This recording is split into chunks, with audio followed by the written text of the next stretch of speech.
एक गांव में विद्या नाम की लड़की रहती थी। अपने माता पिता की मौत के बाद विद्या घर अकेले ही रहती थी और अपना पेट पालने के लिए होटल में काम करती थी। विद्या बहुत ही अच्छी और नेक दिल थी। उसे गरीबों और अनाथों की मदद करना बहुत अच्छा लगता था।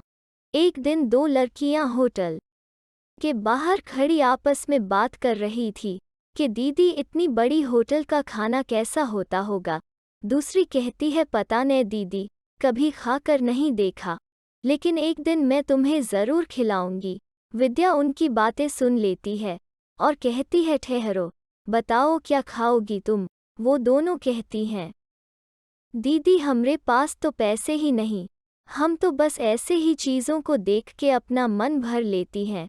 विद्या को अपने दिन याद आ जाते हैं कि पहले वो 20 से होती थी। विद्या दोनों को अंदर ले जाती है और दोनों को बढ़िया खाना खिलाती है।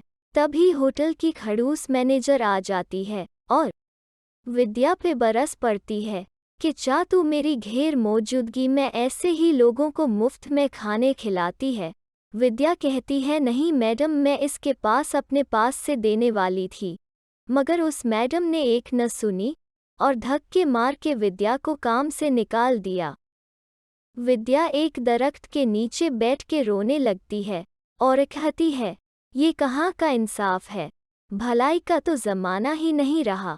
और कुछ देर बाद दरख्त से आवाज़ आती है विद्या, मैं जानता हूँ तुम अच्छी लड़की हो और दूसरों की मदद करना तुम्हें अच्छा लगता है और इसमें मैं तुम्हारी मदद कर सकता हूँ। विद्या हैरान के कहती है कि पेड़ वो कैसे।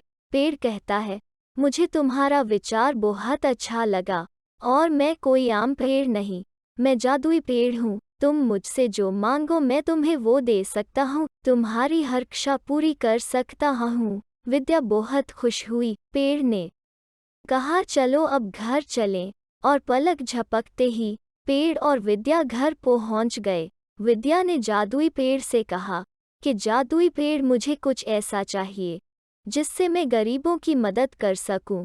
जादुई पेड़ कहता है मैं रोज़ाना तुम्हें 5 सोने के सिक्के दूंगा, तुम उससे एक तो अपनी गरीबी दूर कर सकोगी और दूसरा दूसरे लोगों की भी मदद कर सकोगी।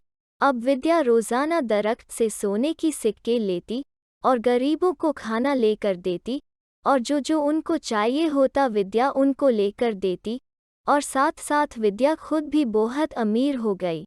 विद्या को ऐसे देख के उसकी वो मैनेजर बहुत जल गई और सोचने लगी ये कैसे लोगों को मुफ्त खाना दे देती है और खुद भी अमीर होंगे। मगर विद्या बहुत खुश थी और ऐसे हंसी खुशी उसकी जिंदगी गुजरने लगी।